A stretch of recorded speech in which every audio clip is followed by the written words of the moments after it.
Imagina a seguinte cena, tipo, ter a própria mão completamente esmagada por uma máquina industrial pesada. Nossa, só de imaginar já dá aflição. Pois é, uma agonia, né? Mas a pessoa não sente absolutamente nada. Zero dor no momento do impacto. O osso quebra, o tecido rasga inteiro e o cérebro simplesmente, tipo, ignora tudo. É um apagão total da dor. Exato. E hoje a gente vai mergulhar nos materiais incríveis que explicam o porquê disso. Como que o corpo humano esconde a dor física em situações assim tão extremas e como essa mesma fiação interna pode esconder nossos traumas emocionais também. Essa nossa máquina biológica é cheia de truques, digamos, muito contraintuitivos, sabe?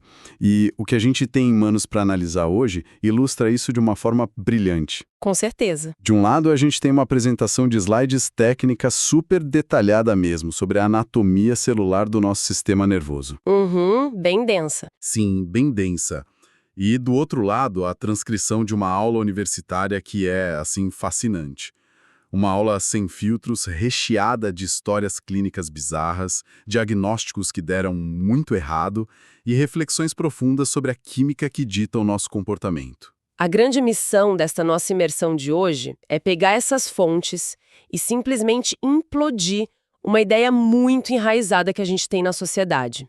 Aquela ideia de que existe, tipo, um muro gigante separando a saúde mental da saúde física. Exatamente. Como se fossem coisas de mundos diferentes, né? Pois é. O objetivo é fazer com que quem está ouvindo consiga decodificar as próprias reações físicas e emocionais, sabe? Entendendo como os cabos estão ligados lá dentro da gente. É um mapa complexo. Muito. Mas, para desvendar as falhas desse maquinário, a gente precisa primeiro entender como esse mapa do circuito está desenhado na real. Bom, a arquitetura básica começa com uma divisão de tarefas que é muito clara. Existe o sistema nervoso central, que é composto pelo encéfalo, o cérebro, e as estruturas ali em volta dele, e pela medula espinhal, que desce pelo meio da coluna. Tá, esse é o núcleo. Isso, esse é o grande núcleo de processamento. A partir dele, nasce o sistema nervoso periférico. Que são os cabos se espalhando, né? Exato. É a vasta rede de nervos se espalhando pelos braços, pelas pernas, órgãos internos, tudo. Sabe o que é engraçado? Lendo as fontes, a imagem que me veio à cabeça não foi aquela clássica de livro de biologia, tipo uma árvore com vários galhos. Ah, não. Pensou em quê? Lembra muito mais uma rede de internet de fibra ótica, daquelas de altíssima velocidade, sabe? O sistema nervoso central seria o QG corporativo, o servidor principal. Interessante essa visão. E os nervos periféricos são tipo os agentes de campo, os cabos de fibra que cruzam o país inteiro para levar a informação. E se o isolamento de um desses cabos derreter no meio do caminho, o sinal simplesmente não chega. Olha, a comparação com a fibra ótica é cirúrgica, viu? Porque a velocidade e a precisão direcional importam tanto quanto a estrutura em si da coisa. E os médicos levam isso super a sério na linguagem deles, né? Muito. A linguagem que os médicos usam em exames de imagem, tipo em laudos de ressonância, reflete essa necessidade de uma precisão que é milimétrica. Eles não usam termos genéricos como em cima ou, sei lá, do lado. Sim, eu vi isso nas fontes. Tem toda uma nomenclatura. Exato. Um corte sagital, por exemplo, no cérebro, fende a imagem verticalmente, dividindo em esquerda e direita. Um coronal já corta de orelha a orelha. Ventral aponta para baixo, em direção à barriga. Dorsal para as costas, para cima, e caudal vai em direção ao fim da coluna vertebral. Eu confesso para você que quando eu li essa parte de nomenclatura técnica na apresentação, a princípio pareceu só aquela decoreba bachata de escola. A pessoa costuma achar isso mesmo. Só que a aula transcrita mostra que tem um risco de vida ou morte atrelado a essas direções, né? A diferença entre uma raiz nervosa dorsal e uma ventral é literalmente a diferença entre sentir a dor ou tomar uma atitude. O que é fascinante aqui é exatamente essa divisão de trabalho da fiação. Sim, tipo, se ocorre um estímulo, sei lá, pisar num caco de vidro descalça. A informação de perigo sobe obrigatoriamente pela via aferente, que é a raiz dorsal. O servidor central processa esse alerta correndo e manda a ordem de contração muscular descer pela raiz ventral. Que é a via eferente. Isso. A eferente que puxa a perna na hora. É tipo uma grade de alta tensão com apostas altíssimas. A aula diz que um tumor pressionando a região dorsal faz o paciente perder a sensação da perna, mas ele continua movendo. E se pressionar a região ventral, acontece o oposto. O paciente perde o movimento, fica paralisado, embora sinta tudo perfeitamente. É desesperador. Mas me diz uma coisa, será que os agentes de campo de todo mundo, esses nervos periféricos, reportam as informações da mesma forma para o QG? De jeito nenhum. A biologia é super implacável na organização dela, só que a calibragem dessa fibra óptica varia absurdamente de pessoa para pessoa. A aula aborda justamente isso. O lance do limiar de dor, né? Isso. Algumas pessoas têm uma tolerância gigantesca ao calor extremo, por exemplo, enquanto outras sentem a ponta de uma agulha como se fosse um choque elétrico de alta voltagem. Caramba! O sistema capta o sinal, a mecânica é a mesma. Mas a tradução que o servidor central faz daquela intensidade é um fenômeno totalmente individual. Pera, tem uma coisa nas fontes que me deixou meio perplexa. Eles mencionam o espectro autista logo depois de falar desse processamento periférico, né? Sim, é um ponto crucial da discussão. O senso comum sempre associa o autismo a questões comportamentais ou de comunicação, uma coisa puramente mental, psicológica. Como que a fiação periférica ou processamento direcional entra nessa equação? O que a neurologia mais atual mostra, e a própria professora destaca muito bem na aula, é que em muitas pessoas no espectro autista, a fiação sensorial, essas vias aferentes e eferentes que a gente explicou, opera com um padrão de conectividade fisicamente distinto. Uau, então é o hardware. Exatamente, não é só comportamental, é um processamento de hardware diferente. Um leve toque na pele, por exemplo, pode gerar uma cascata de sinais elétricos tão absurda que o cérebro interpreta como uma dor lancinante. Nossa, deve ser exaustivo. E pode acontecer o inverso também. Um ferimento real e grave pode gerar quase nenhuma ativação. A entrada de luz, o som do ambiente, a percepção térmica não seguem aquele filtro habitual que a gente espera.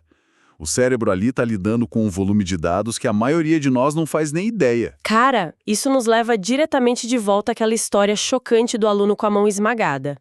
Se o cérebro tem o poder de regular ou até de silenciar totalmente a percepção de um trauma, por pura sobrevivência física, o mecanismo por trás disso precisa ser muito potente. É um mecanismo brutal de defesa. O relato na transcrição descreve o acidente na máquina com detalhes super perturbadores. Uma mão inteira prensada numa máquina industrial e a vítima afirma, de pé junto, que a dor foi zero. Zero. Como que uma rede neural, que foi desenhada justamente para soar alarmes, corta a energia de um jeito tão drástico? A biologia evolutiva explica esse paradoxo. Numa situação de trauma extremo, uma catástrofe física, aquela dor intensa seria completamente incapacitante. A pessoa não ia conseguir nem pensar. Se o sistema nervoso deixasse todos os sinais de agonia da mão esmagada chegarem ao servidor central de uma vez só, o indivíduo entraria em choque profundo na hora, desmaiaria ou ficaria totalmente paralisado no chão. E, evolutivamente falando, quem fica paralisado diante de uma ameaça simplesmente não sobrevive. Então, o corpo faz o quê? Bate o disjuntor? Mais ou menos. O encéfalo aciona uma trava de emergência e inunda a corrente sanguínea com descargas massivas cavalares de adrenalina e cortisol. Agindo como um torniquete químico, né? Bloqueando a dor até que tenha um nível de segurança básico para lidar com o dano. Exato. É um anestésico poderosíssimo que é fabricado pelo próprio corpo. O perigo imediato exige que você fuja ou lute. A percepção da dor fica guardada numa gaveta para depois. Nossa. E a grande prova de que a dor é um software rodando no cérebro e não apenas um alarme tocando lá no local machucado é a dor fantasma, que os textos também citam. Ah, sim. Onde pacientes amputados sofrem dores terríveis em braços ou pernas que já foram removidos há anos. A fiação física do braço nem está mais lá. Pois é. Mas o cérebro continua processando um arquivo de erro, exigindo atenção para um membro que não existe mais. Certo, vamos desempacotar isso. Vamos lá. O que me faz conectar os pontos aqui é aquela parte da aula sobre psicanálise. Se o nosso sistema desliga a dor de uma amputação ou de um esmagamento por pura sobrevivência imediata, O que impede essa mesma rede de esconder dores e traumas emocionais devastadores do mesmo jeito? A conexão é super direta e muito fascinante. A verdade é que o sistema nervoso não diferencia, lá na sua raiz mais primária, o perigo físico de um perigo emocional extremo. Não tem diferença para o cérebro. Nenhuma.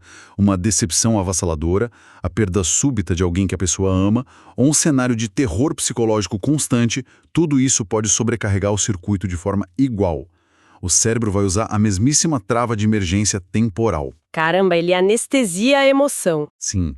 Ele simplesmente não registra a totalidade da dor emocional no instante em que ela ocorre, porque o choque faria a mente colapsar.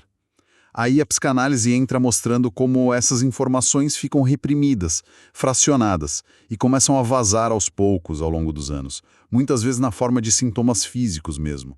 Isso afeta até os pequenos julgamentos bobos do dia a dia. A transcrição explica que as vias neurais criam atalhos automáticos, sabe? Associando sensações físicas com emoções. Dá para você conhecer alguém hoje, ouvir o tom de voz dessa pessoa e sentir uma aversão instantânea, uma antipatia que parece não ter lógica nenhuma. A gente costuma chamar de intuição ou santo que não bateu, né? Exato. Mas a lógica tá lá, escondida, gravada na fibra óptica. O sistema nervoso cruzou aquele timbre de voz específico com uma memória de perigo ou com um tom de voz de alguém que te causou mal no passado. O alarme toca na sua cabeça antes mesmo do cérebro racional entender o motivo. A fiação emocional e a fiação de sobrevivência dividem as mesmas rodovias bioquímicas, sabe? E isso altera totalmente o jeito que a gente vivencia a realidade ao nosso redor. Aí é que a coisa fica realmente interessante. Porque, pensa comigo, se o cérebro tem o poder de ignorar máquinas esmagadoras por instinto, ou de gerar esses falsos alarmes de antipatia baseados em ecos do passado, o que acontece quando o perigo não vem de uma ameaça externa, mas da falta de combustível para manter essa máquina rodando? Aí a estrutura toda entra em colapso. Lendo os casos clínicos que a professora aborda na aula, a quantidade de diagnósticos errados assusta muito. É muito médico tentando consertar o hardware, ignorando que faltava o básico da nutrição lá no sistema. A negligência com essa visão integrada do corpo tem um custo altíssimo na medicina. E a professora traz exemplos que são muito cotidianos. Ela fala de uma simples unha encravada que fica latejando o dia inteiro. Que é um incômodo infernal, né? Muito. Mas não é um problema que fica isolado lá no dedão do pé. Essa pequena inflamação envia sinais contínuos de estresse que alteram toda a regulação neurológica do corpo, gerando uma irritabilidade absurda e fadiga sistêmica. E essa via de mão dupla atinge o pico quando a gente olha para a relação intestino-cérebro. A famosa produção de neurotransmissores acontecendo super longe da cabeça. Exatamente. A maior parte da serotonina do nosso corpo, o hormônio do bem-estar, é regulada no trato gastrointestinal. Quando o trânsito intestinal de alguém paralisa por dias, o problema não é só digestivo, é químico. A química do cérebro despenca. Sim, a produção e a recaptação dos hormônios caem drasticamente. O humor da pessoa escurece, a impaciência vai lá no teto, aparece aquela neblina mental. Tentar tratar a tristeza momentânea de alguém que não vai ao banheiro há uma semana, usando só terapia, sem olhar para a digestão, é combater o sintoma e ignorar a causa real. Isso ilumina muito aqueles casos de erros médicos bizarros das fontes. Lembra da história do paciente que perdeu o movimento de metade da língua? Nossa, esse caso é emblemático. Os médicos imediatamente apontaram para a possibilidade de um AVC, um acidente vascular cerebral. O cara passou por 8 especialistas, suportou aquele exame dolorosíssimo de eletroneuromiografia, sabe? E recebeu um monte de previsão sombria de doenças degenerativas. Eles criaram todo um protocolo focadíssimo em encontrar uma doença neurológica complexa e incurável. Quando a verdade era, escandalosamente simples. O próprio paciente foi investigar os exames de sangue dele e notou uns níveis supercríticos de deficiência. O diagnóstico real era falta severa de vitamina B12, aliada a um peso corporal muito baixo. É inacreditável como o básico passa despercebido. Sim, Os nervos cranianos responsáveis pela língua dele não estavam morrendo por causa de um AVC ou esclerose. Eles só não tinham energia para conduzir eletricidade. Os nervos estavam em curto-circuito puramente por inanição. A vitamina B12 atua literalmente como se fosse um adubo ou um estabilizador químico ali das estruturas que encapam os nervos. E a aula cita um outro caso idêntico que foi muito pessoal para a professora. O caso do pai dela, né? Isso, o próprio pai dela. Um homem que ficou totalmente prostrado, apático, não tinha energia nem para descer do carro na garagem. O diagnóstico que deram foi rápido e parecia certeiro: depressão severa. Só que uma investigação profunda revelou um quadro de anemia fortíssima e, de novo, deficiência grave de B12. Ou seja, zero depressão. Zero! Eles trataram a nutrição celular dele, injetaram combustível certo nos nervos periféricos e o quadro de depressão simplesmente desapareceu, junto com o retorno da mobilidade. E essa epidemia de análises superficiais também destrói a educação, não é só nos hospitais, não. Aquele caso do garoto de 18 anos me deixou muito chocada. O menino foi rotulado pela escola toda, pelos coordenadores, como preguiçoso e desinteressado. Mas a história por trás era outra. Totalmente. Fizeram testes e o QI dele era de 120. A inteligência cognitiva dele, o raciocínio profundo, estavam muito acima da média. Só que a mecânica física do processo, a via sensitiva e motora, operava com muito atraso. E aqui entra a compreensão do como isso acontece. Não era um problema de software, de intelecto, era o maquinário de saída. A via aferente dele captava a aula perfeitamente, o cérebro processava ideias geniais.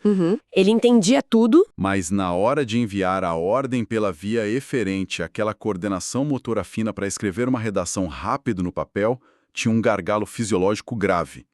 Os impulsos elétricos sofriam atrasos nessas conexões nervosas. Aí a escola exigia que ele escrevesse na mesma velocidade que ele pensava, e isso causava uma frustração gigante nele. Ignorando completamente a neurofisiologia, chamaram o esgotamento do sistema nervoso de pura preguiça. É revoltante. Mas olha, não é só de fora para dentro que o corpo sofre alterações. O caminho inverso é igualmente ou até mais impressionante. A força fisiológica que o pensamento e a imaginação têm sobre a gente é muito documentada nas fontes com estudos sólidos. Aquele estudo do basquete é surreal. Muito. Eles pegaram grupos de atletas e dividiram. Uns treinaram fisicamente os lances livres na quadra durante 30 dias.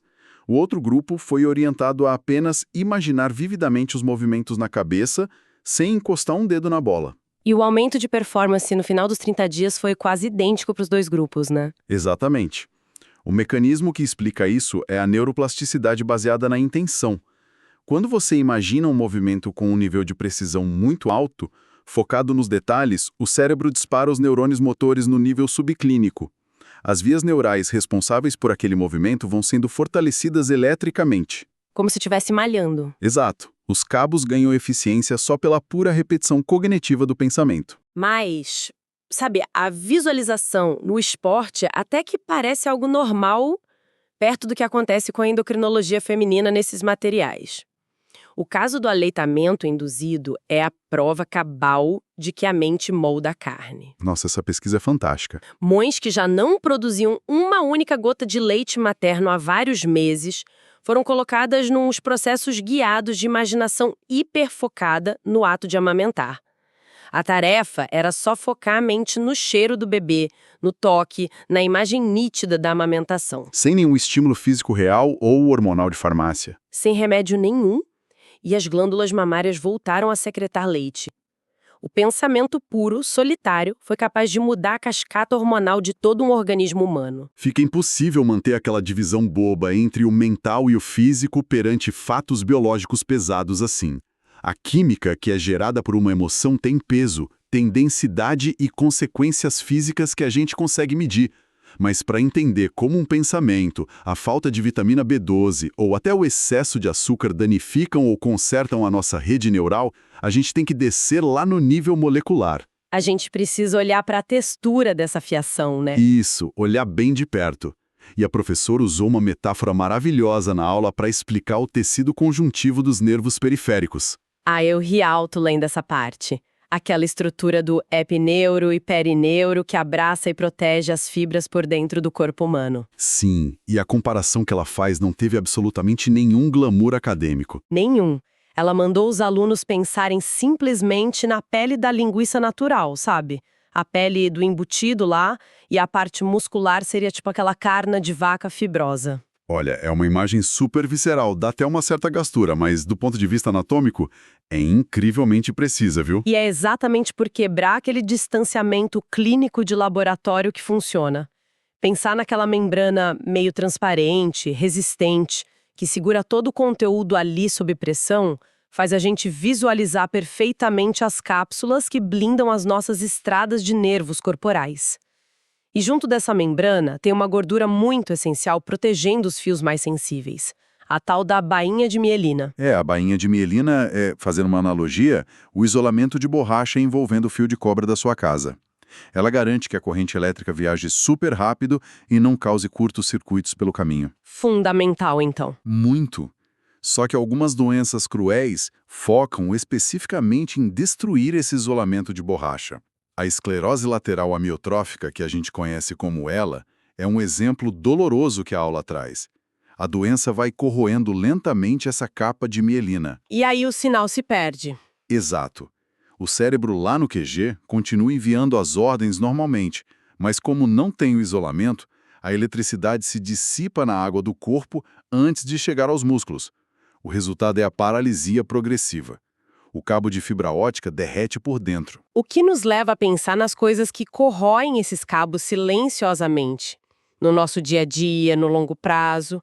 Não só doenças raras, mas o nosso estilo de vida mesmo.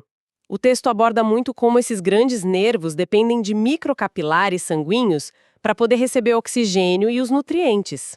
São uns tubos minúsculos. E quando a gente vive numa nutrição baseada em carboidratos vazios, muito excesso de açúcar, gorduras ruins, sabe o que acontece? Pequenas partículas de colesterol começam a entupir esses microtubos de alimentação dos nervos. É um desastre em câmera lenta. Sim. E o entupimento ali não causa apenas infartos no coração, causa morte por inanição de partes cruciais da nossa rede neural. Isso gera aquela lentidão de raciocínio pesada, falhas agudas de memória, mudanças de personalidade. É literalmente o cérebro faminto por combustível começando a dar tilt. E a integridade física dessa rede também sofre umas pressões externas massivas. Por exemplo, a postura mecânica ao longo das décadas. Aquelas horas e mais horas intermináveis que a gente passa na frente do computador achatando a coluna, sabe? Ah, as clássicas hérnias de disco. Todo mundo tem ou conhece alguém que chora de dor com isso. Pois é. E o mecanismo da hérnia é pura física mecânica mesmo. Os discos gelatinosos, que funcionam como os amortecedores entre as vértebras lombares ou torácicas, acabam sendo esmagados por esse desalinhamento da postura. Eles meio que estouram para fora, né? Isso, eles saltam para fora do lugar e pressionam diretamente o próprio cabo de fibra ótica principal, como o famigerado nervo ciático que desce até o pé. Aí a pessoa sente a dor lá na panturrilha. Exato. O encéfalo interpreta uma dor rasgando a perna inteira, mas a perna da pessoa está intacta. A origem da agonia, na verdade, é um estrangulamento milimétrico lá na origem do cabo, escondido na coluna. E as abordagens da fisioterapia e quiropraxia para lidar com isso são muito interessantes. O áudio da aula descreve como aqueles equipamentos de ultrassom e as manipulações articulares funcionam tipo como uma vassoura mecânica, é muito visual. Uma vassoura de dor. As ondas sonoras de alta frequência do ultrassom e aqueles estalos de realinhamento percorrem o tecido e literalmente varrem os sinais contínuos de dor que ficaram presos ali na via nervosa. Aquilo vai descomprimindo a área e reiniciando a transmissão normal de dados. É literalmente o corpo físico sendo consertado pela manipulação da condução elétrica. Sensacional. Mas olha, toda essa rede pode estar perfeitamente alinhada pelas terapias, super nutrida com vitaminas e, ainda assim, entrar em pânico crônico se tiver um maestro invisível desregulado aí, o cortisol. O hormônio do estresse. E ele mesmo. A aula detalha bem o relógio interno desse hormônio. Porque, ao contrário da adrenalina de um esmagamento de mão que acontece do nada, o cortisol tem um ritmo circadiano suave e diário. Lá pelas 3 ou 4 da manhã, enquanto a gente dorme, ele começa a aumentar os níveis na corrente sanguínea de forma bem natural. O objetivo dele nessa madrugada é preparar o maquinário para a gente acordar. Aumentar a glicose disponível, colocar os sistemas corporais em modo de ignição para a gente despertar ao raiar do sol lá pelas 6 da manhã com energia. Acontece que as demandas modernas esmagam esse ciclo lindamente planejado. A falta de rotina de sono, estresse no trabalho ininterrupto, luz artificial de tela de celular na cara até tarde. O corpo nunca desliga. Nunca. E a curva natural enlouquece. Aí, à meia-noite, o sistema da pessoa já está completamente encharcado de cortisol. E lembra, é o pico de um hormônio projetado para te deixar em estado de alerta máximo para fugir de ameaças. Ah, então a insônia bate forte. Surge a insônia. E não pela falta de sono em si, mas porque o organismo da pessoa está inundado por uma química que basicamente grita para as células que tem um urso gigante solto no quarto. E que dormir significa morrer. Nossa, é desesperador se você pensa por esse lado químico da ansiedade. A ansiedade crônica é, muitas vezes, exatamente isso. O desgaste elétrico contínuo dessa inundação química indevida passando pelos nossos nervos todo santo dia. Chegando ao fim de toda essa jornada por nervos dorsais, anestésicos naturais e capilares entupidos, eu acho que o recado fundamental deixado pelas fontes é o de uma autoobservação que tem que ser extrema. Concordo plenamente. Prestar atenção nos pequenos ruídos elétricos do próprio corpo, tipo, é comum a gente notar aquela dor de cabeça chata em forma de faixa apertando a testa no fim de um dia difícil. Lendo essa análise sobre neurofisiologia, a gente descobre que frequentemente isso é só o nervo trigêmeo irradiando tensão originada daquele aperto inconsciente da mandíbula. O famoso bruxismo diurno. Exato. Impulsionado pela ansiedade química, a gente esmaga os dentes e a cabeça dói. A conclusão incontestável de tudo isso que a gente viu hoje é que a máquina humana é uma via de mão dupla incessante e totalmente indivisível. Totalmente. A falta de nutrientes enfraquece o hardware, as posturas equivocadas esmagam a fiação principal nas costas e os traumas emocionais desligam os disjuntores da mente para evitar uma pane geral no sistema. A gente no fim das contas, circuitos químicos que pensam e, ao pensar, alteramos nossa própria forma molecular. E isso puxa a última peça desse nosso quebra-cabeça de hoje, que foi mencionada muito de passagem lá nos áudios, mas que, nossa, carrega o peso de uma revolução absurda para o futuro.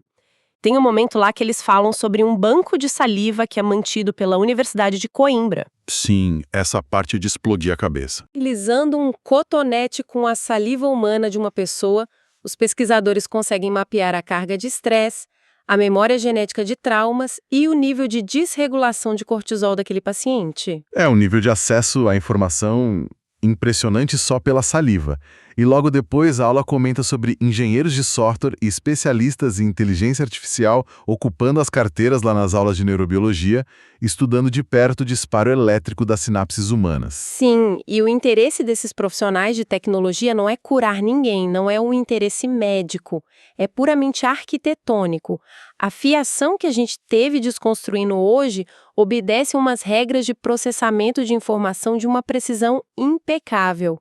Nossos neurônios, os canais de íons e o nosso DNA espalhado nessa saliva funcionam na prática como uma linguagem de programação irrefutável. É um código tão, mas tão refinado que ele se tornou o molde estrutural base usado lá pelo Vale do Silício para construir as grandes mentes da inteligência artificial moderna. Eles estão copiando a gente. E isso nos deixa com uma provocação final arrepiante para quem está acompanhando a nossa análise hoje.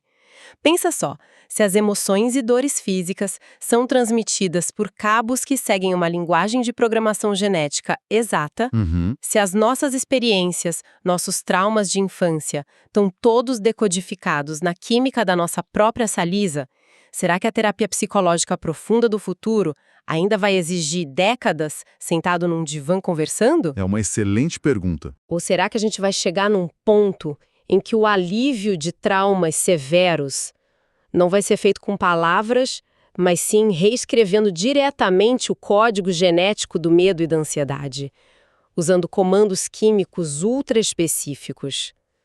Uma verdadeira atualização de software instalada no hardware humano para reparar nossa rede de fibra ótica. Um verdadeiro reboot emocional. Fica aí a reflexão para quem nos ouviu hoje. Fica mesmo. Até a próxima imersão.